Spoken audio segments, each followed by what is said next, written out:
Syaitanirrajim. Bismillahirrahmanirrahim.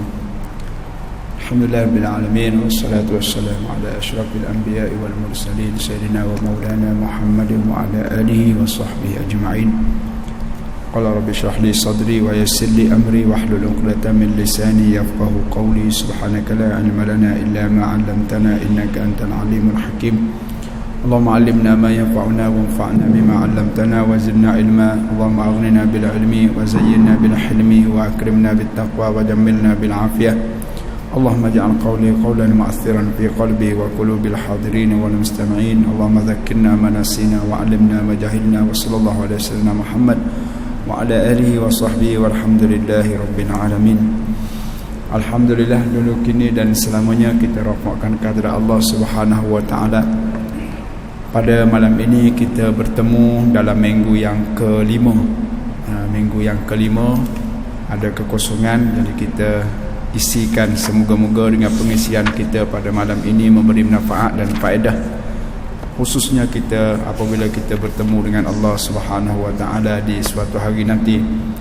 Dihormati dikasihi Tuan Pengurusi ataupun Tuan Nazir Masjid, Tuan Imam, Tuan Bilal, seluruh jawatan, ahli jawatan kuasa masjid, tuan-tuan dan puan, dan juga yang melihat dan memerhatikan live kita pada malam ini. Assalamualaikum warahmatullahi wabarakatuh.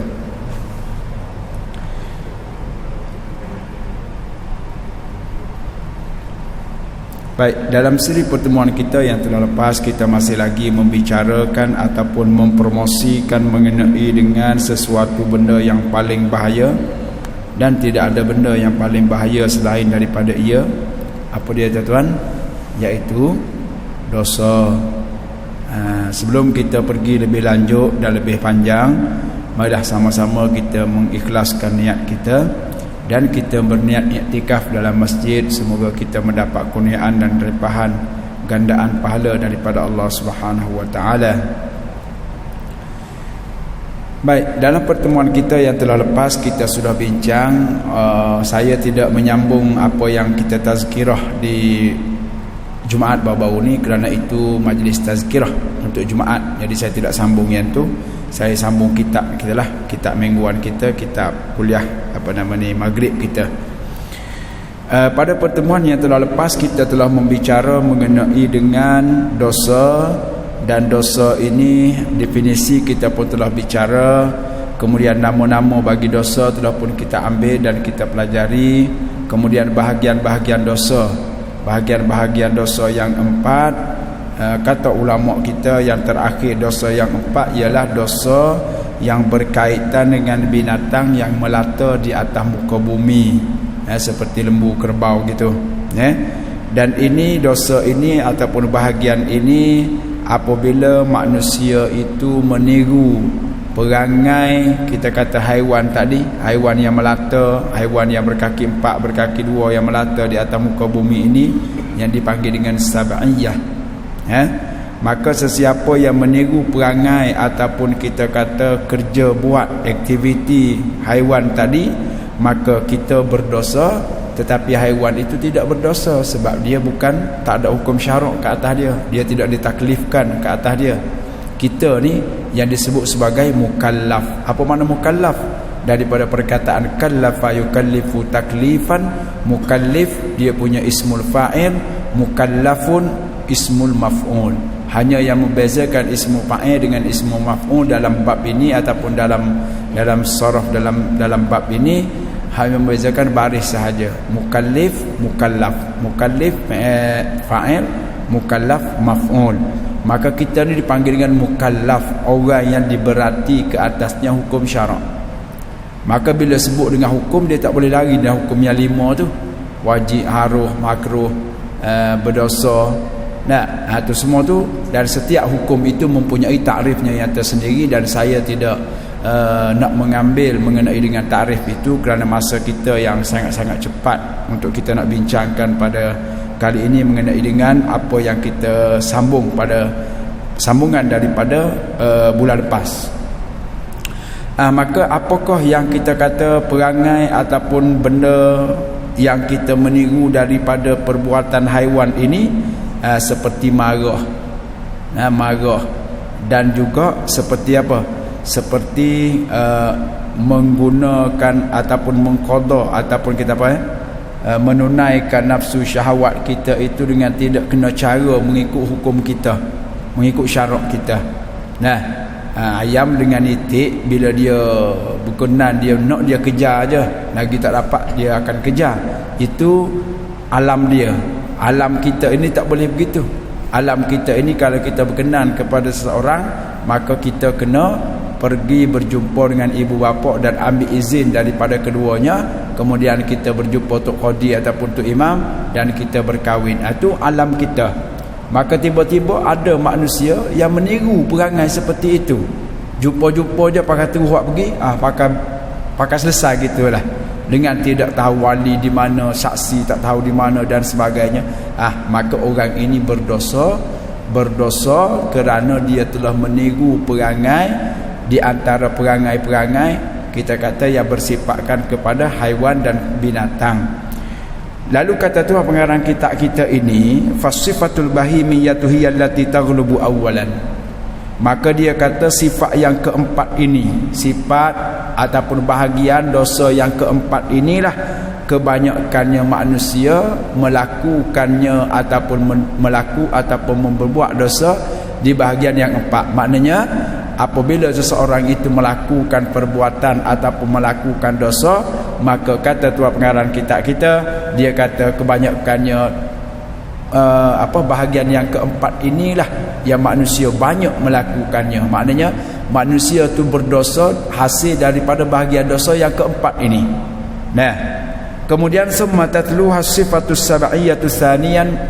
Kemudian dia kata mengiringi daripada sifat yang pertama, sifat bahimah itu adalah sifat as-sab'iyah, sifat yang bahagian yang ketiga. Kan kita dah sebut dah dulu sifat yang pertama ataupun dosa bahagian yang pertama dipanggil dengan sifatun ataupun dosa al-malakiyah.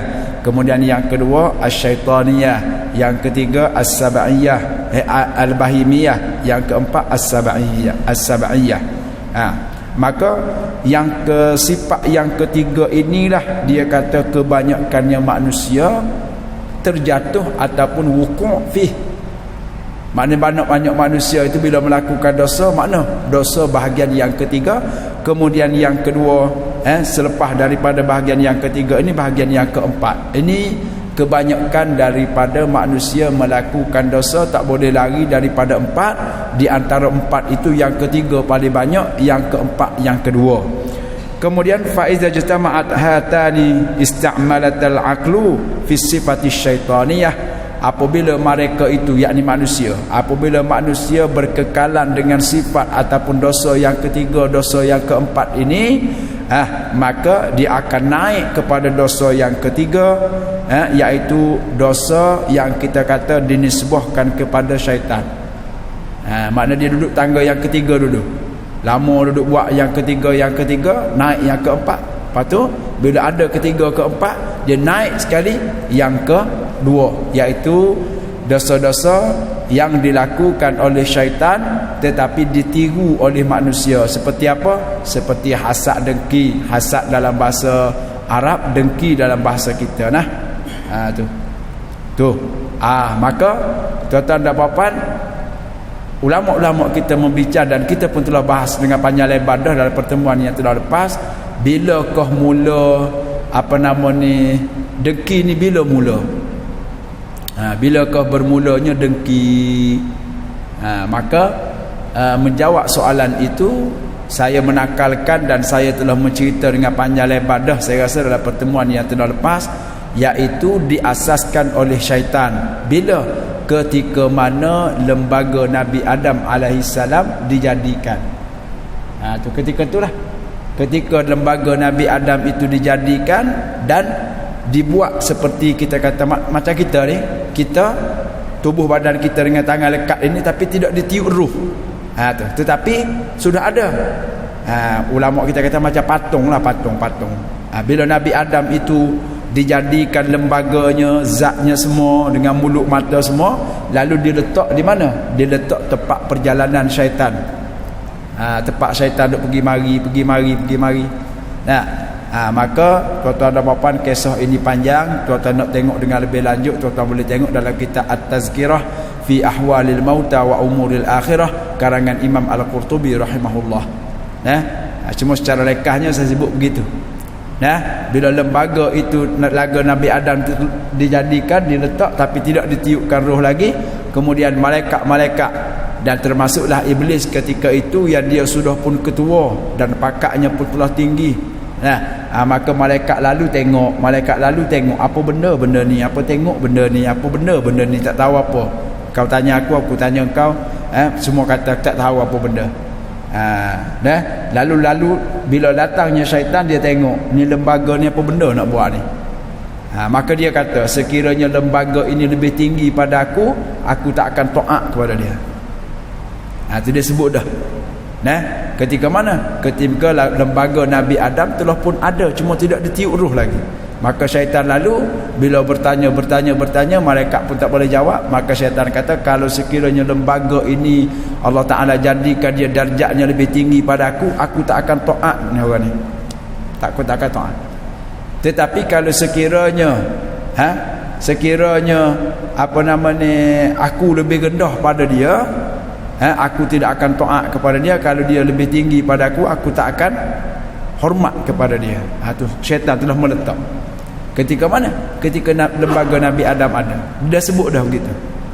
Tuan-tuan nak tengok dalam lebih panjang, lebih lanjut, cerita yang bagi saya ni adalah cerita yang baik untuk kita tahu kerana asal usul kita.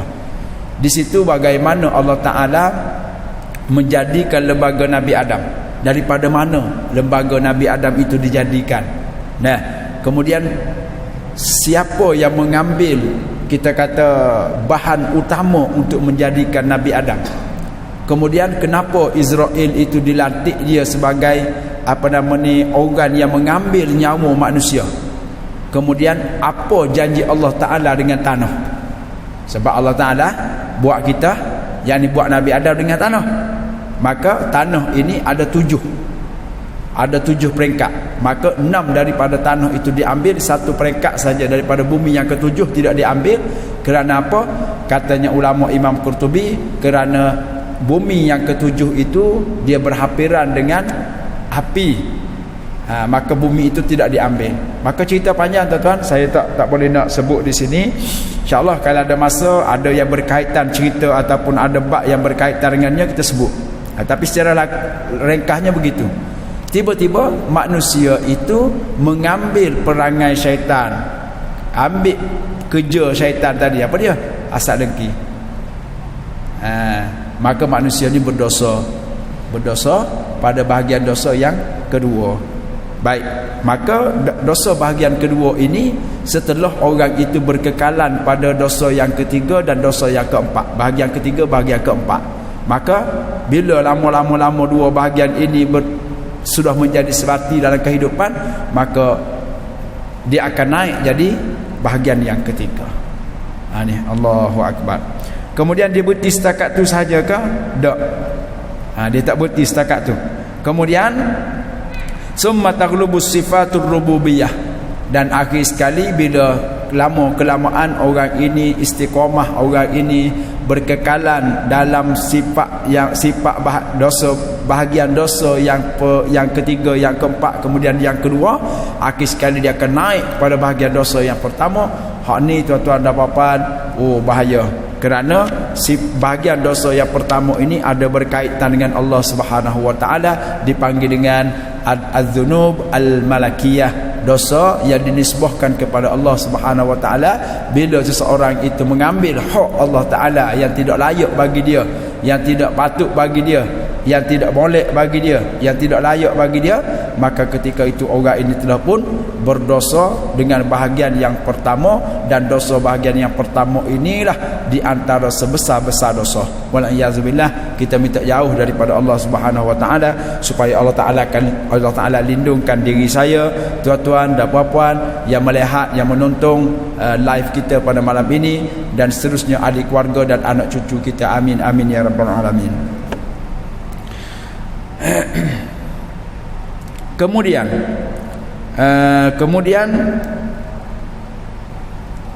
Imam Tuan pengarang kitab kita ini mengambil dan menakalkan bahawasanya bagi dosa itu mempunyai jenis.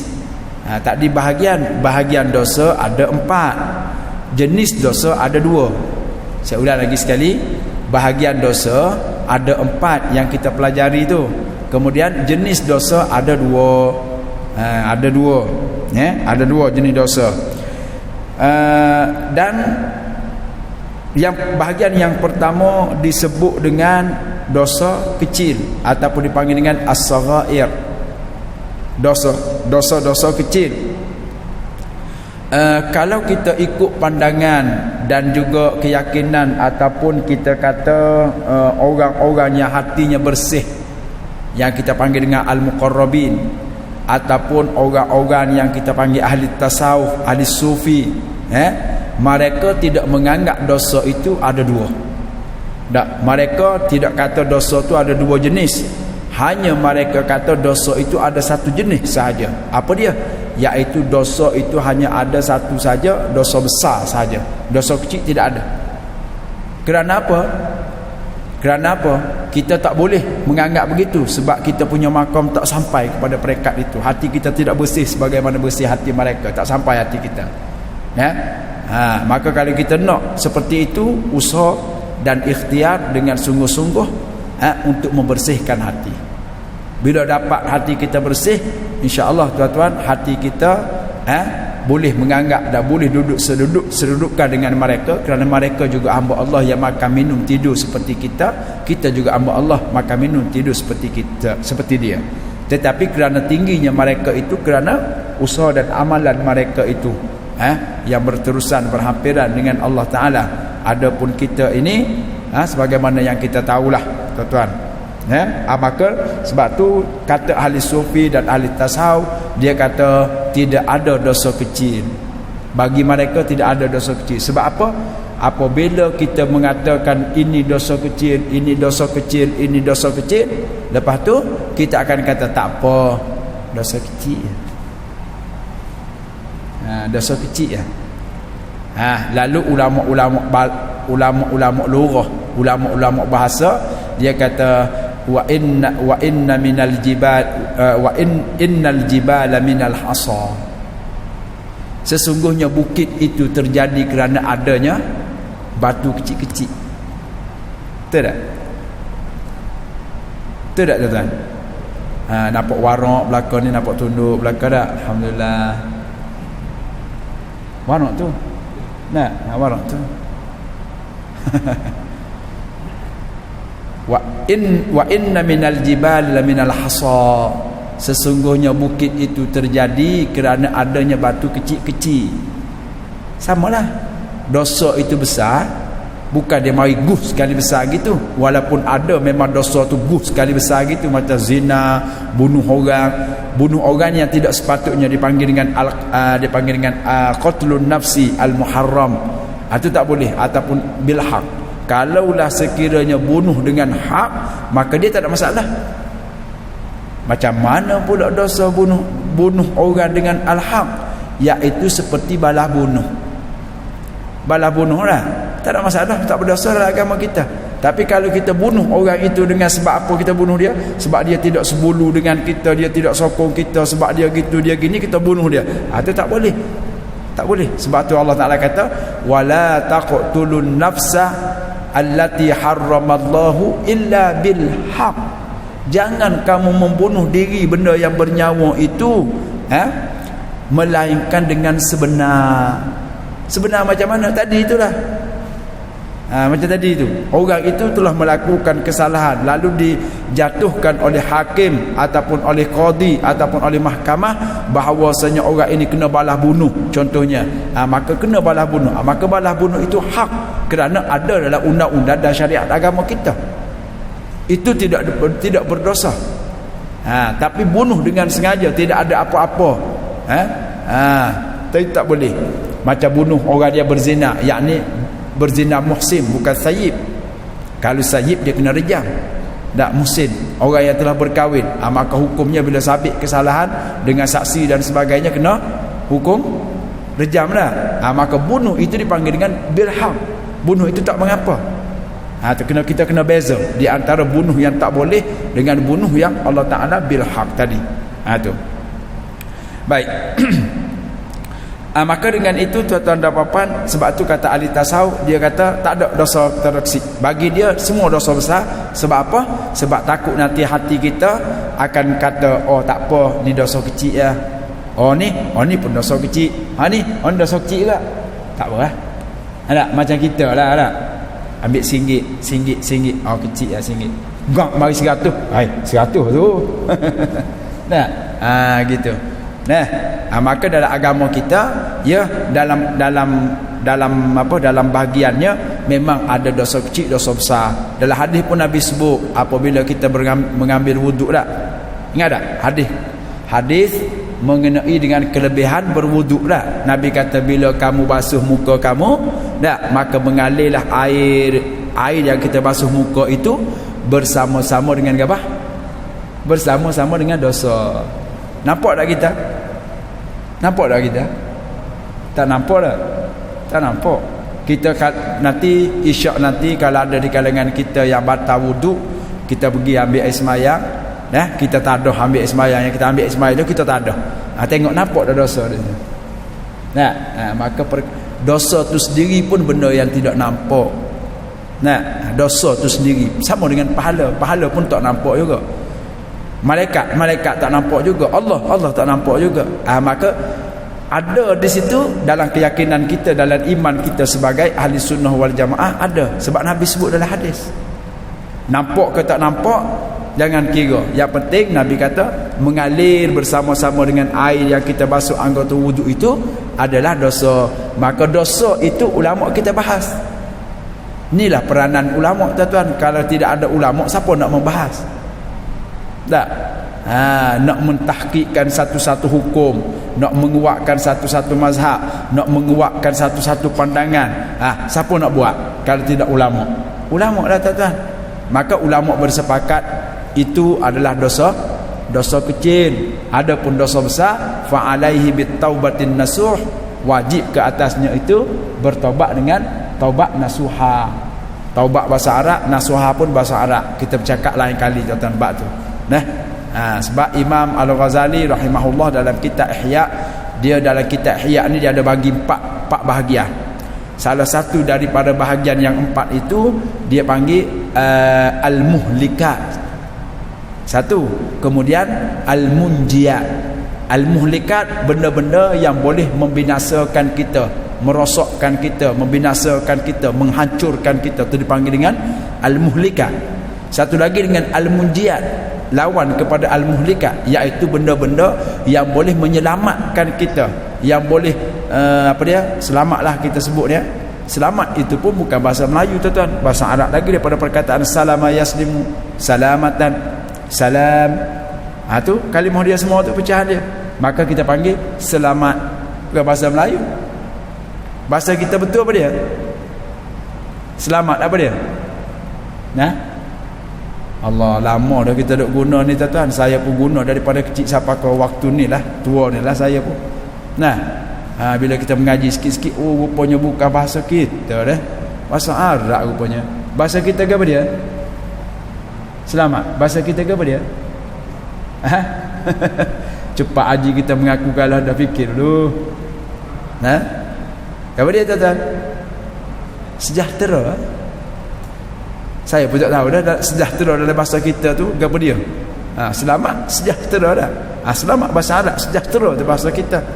Macam tadi tu lah, hasad bahasa Arab, dengki tu bahasa kitanya.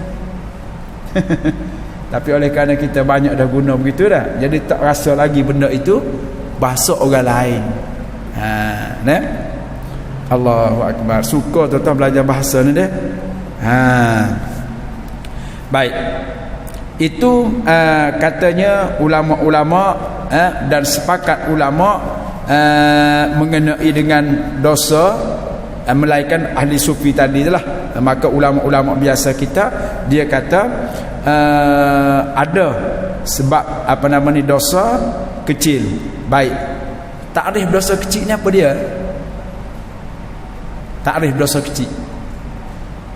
Takrif bahasa Arab pula. Arrafa yu'arrifu ta'rifan.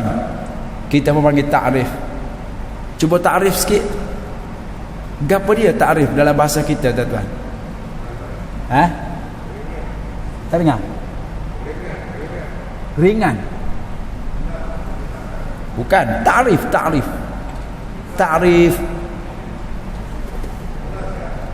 Jelaskan. Definisi, saya ingat definisi ni pun bukan bahasa Melayu kita kok, bahasa Inggeris kok nah.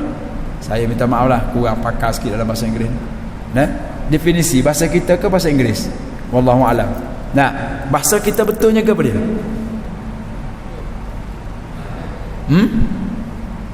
Bahasa kita betul.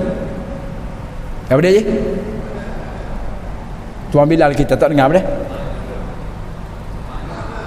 Makna pengenalan, tuan-tuan. Arrafa yu'arrifu ta'rifan, daripada perkataan asal kalimah ialah arafa makna kenal, maka jadikan dia masdar pengenalan. Itu ta'rif maknanya pengenalan. Cuba tuan-tuan perkenalkan. Macam kita kata tak, ni saya perkenalkan tuan imam baru di masjid kita, asal daripada negara sekian-sekian, negeri sekian-sekian, duduk di sini, tempat di sini, dia akan bertugas di gini. Itu dia panggil ta'rif, pengenalan. Cuba tuan-tuan kenalkan sikit ni dosa kecilnya apa dia? Sudahlah deh. Tuan-tuan, saya sengaja tanya walaupun saya tahu kadang-kadang ada di kalangan tuan-tuan tahu cuma malu nak sebut. Saya tahu ada di kalangan tuan-tuan dia tahu, bukan tak tahu sebab dia lama dah mengaji, tahu tapi dia malu nak sebut sebab orang ramai. Sebab apa dia malu? Sebab dia takut salah walaupun jawapan itu betul. Dia malu. Dan ada yang tak tahu tu tak tahulah. Kalau saya nak senang kerja saya mari bismillahirrahmanirrahim, tengok seminit lagi masuk waktu berhenti balik. Tuan-tuan faham ke tak faham ke, boleh buat balik ke tak boleh buat balik ke, ikut tuan-tuan lah. Yang penting kerja saya selesai. Boleh saya buat begitu. Tapi saya tak yakin tuan-tuan boleh buat balik. Takut nanti sampai pintu, buka pintu kereta tak ingat dah. Itu saya buat soalan. Kerana apa? Dalam Al-Quran, dalam hadis pun cara ini ada. Ada cara ni. Allah Ta'ala bertanya kepada Nabi. Bukankah Allah Ta'ala tu dah tahu Nabi tak boleh jawab? Betul dah? Nabi pula bertanya pada sahabat, Atadrun, adakah kamu tahu? Dia tanya sahabat dia. Kalau Nabi fikir sekali lagi pun Nabi sudah tahu, sahabat dia takkan tahu. Sebab Nabi tahu melalui cara wahyu. Sahabat tak dapat wahyu, nak tahu macam mana. Tapi Nabi tanya. Sebab apa? Mengikut kajian doktor-doktor terkini lah ni, cerdik pandai cekediawan kita ni yang terkini ni, dia kata cara itu memberi kesan kepada orang yang mendengar bila kita berkomunikasi, bertanya kemudian kita jawab. Kalau dia bagi jawapannya betul dah, kita mengikrarkan saja jawapan dia itu ataupun kita tambah sedikit dan sebagainya. Jadi saya buat cara itulah tuan-tuan, supaya yang penting juga tuan-tuan tak mengantuk. Gitu tuan penting juga dah. Bila ustaz ni jangan dia bagi tanya. Nanti dia tanya sekali lagi kita tidur. Kawan saya cerita. Dia datang tempat kuliah. Jadi ada ustaz tu kebetulan dia melawak, kita panggil apa ni, kelakar dah. Dia buat cerita kelakar. Jadi orang yang tak tidur tu sukalah.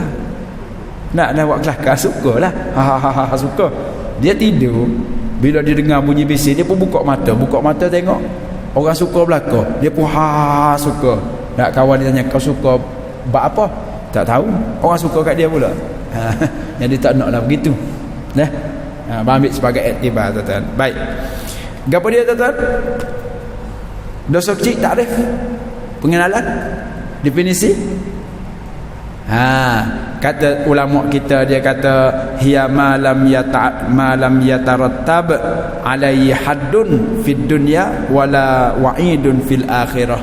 Iaitu dosa kecil ini benda ataupun barang benda yang tidak dijanjikan azab sama ada di dunia ataupun di akhirat, tak ada azab kalau kita buat dia, maka itu dipanggil dosa kecil.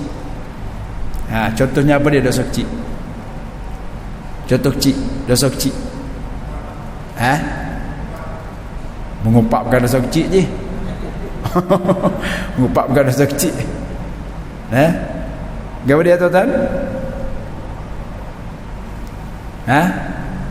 Sudahlah. Dosa kecil. Macam kita kata isap rokok tu lah, sebab setengah ulama kata makruh, setengah kata dak dah, maka dia hujurkan dengan dosa kecil. Maka kalau kita isap rokok tu, adakah kita dijanjikan dengan azab di akhirat? Maka khilaf ulama situ. Ada ulama kata dak, hukumnya haram. Kalau haram memang ada hak lah di akhirat nanti. Kata ulama, setengah ulama kata makruh, maka tak ada hak lah dia. Maka gitu contoh tu paling contoh, tak ada kena-mengena. Ustaz nak kata kat kita, bukan. Kalau terasa tu alhamdulillah lah, hati kita masih hidup. Mana kita masih tahu lagi, masih ingat lagi. Gitu. Oleh itu, tuan-tuan dan puan, apa-apa yang tidak dijanjikan dengan hak sama ada di dunia dan di akhirat, maka itu dipanggil dengan dosa kecil. Dosa besar, dosa besarnya sebaliknya lah, lawan kepada tak ada dosa kecil tadi.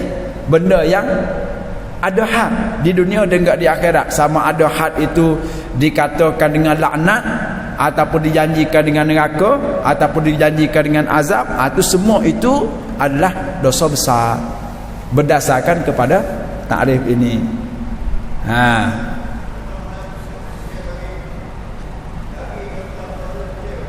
Apa dia? Dosa kecil. Apa dia lagi tuan-tuan? Contoh dosa kecil. Tua pengarang kitab ni pun dia tidak bawa mari contoh. Hak betul-betul ada dekat sini. Tapi tak apa, kita akan cari untuk pertemuan yang akan datang. Sebab saya pun takut juga nak jawab mengenai dengan tak ada dalil ni. Nanti orang rok saya balik. Kita cari insya-Allah. Kita cari. Baik. Kemudian satu lagi,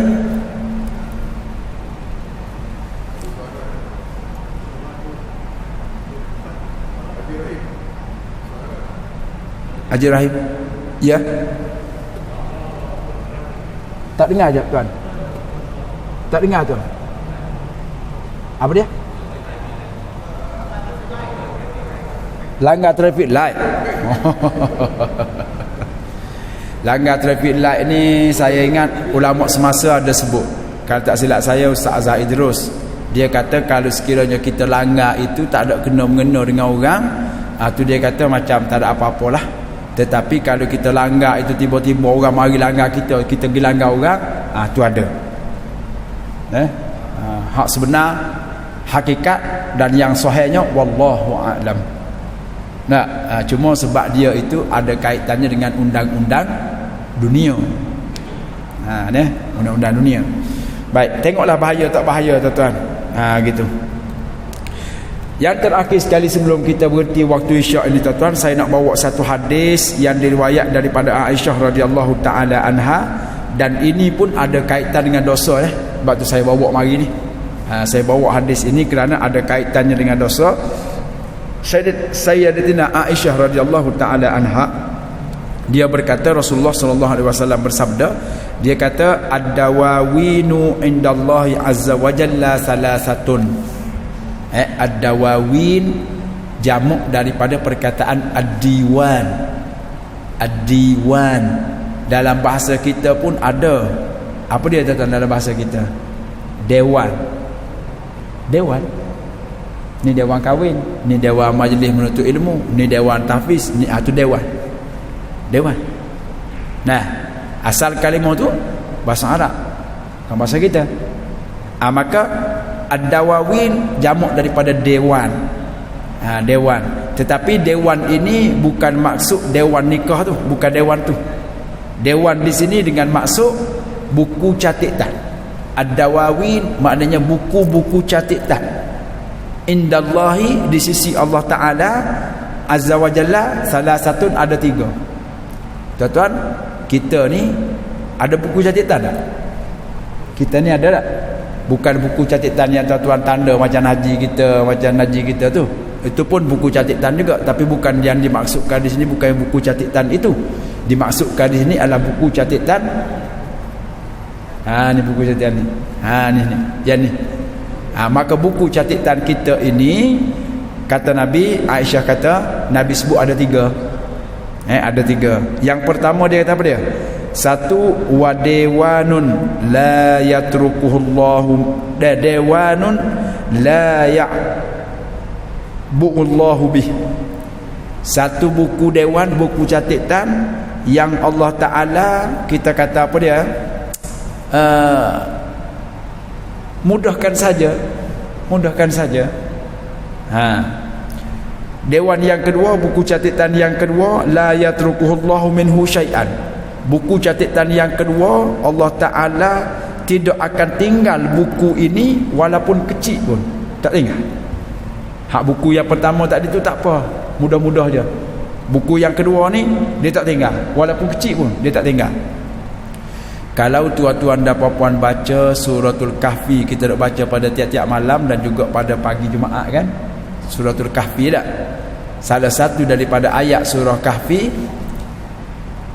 wa wajadu ma amilu hadira wa la yadhlimu rabbuka ahada. Saya naknya yang tu, wa wajadu ma amilu hadira, dan mereka itu mendapati, wa wajadu, dan mereka itu mendapati, ma isim maf'ul, maf'ul dengan diterjemahkan barang, dan mereka itu mendapat akan barang-barang. Maka barang itu apa dia? Nak tafsirkan barang lil bayan, mari selepas pada tu amilu, ma amilu, barang yang mereka itu beramal. Maka amilu itu terjemahan dan tafsiran daripada ma tadi. Apa dia? Barang apa ni? Barang yang mereka itu kerjakan, mereka amalkan. Hadira, ada sekali. Tapi hak cantiknya dia, cuba tuan-tuan ingat balik ayat atas pada sikit, sebelum daripada wa wajadu ma amilu hadira tu. Ayat atas sikit, ayat sebelum dia apa dia?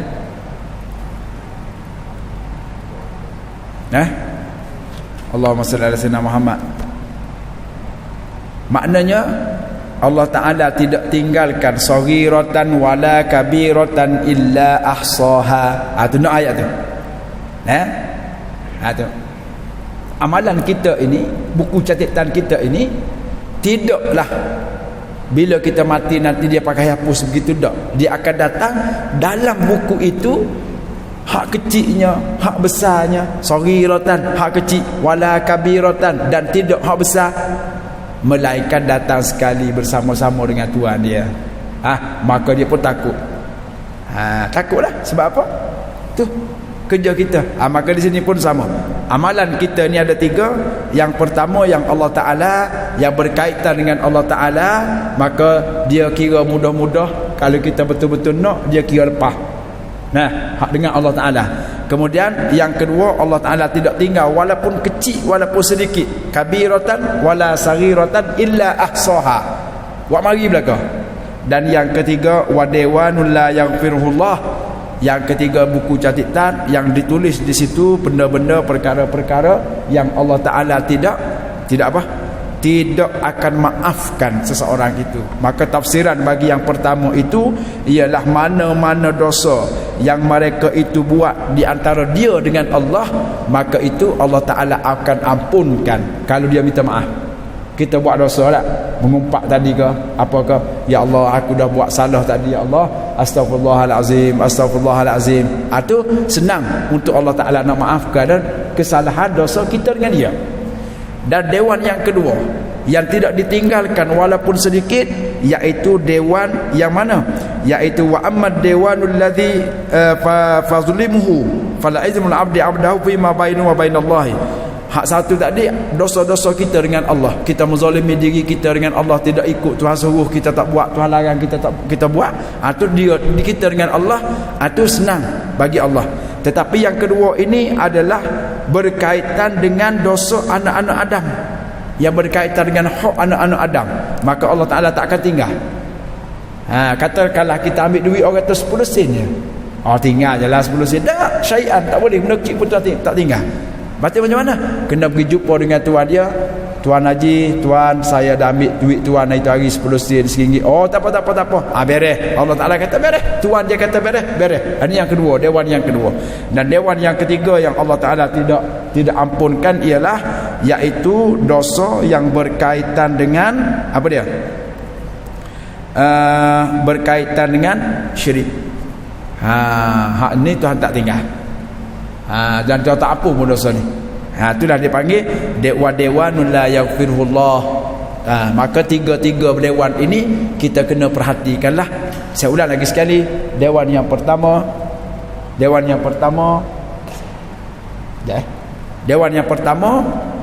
benda-benda yang berkaitan dosa yang berkaitan dengan Allah. Dewan yang kedua berkaitan dengan apa nama ni, hak anak Adam manusia. Dan dewan yang ketiga berkaitan dengan Allah, iaitu syirik kepada Allah. Kita akan berhenti, kita akan baca doa selepas daripada azan nanti. Wallahu subhanahu wa ta'ala alam. Assalamualaikum warahmatullahi wabarakatuh.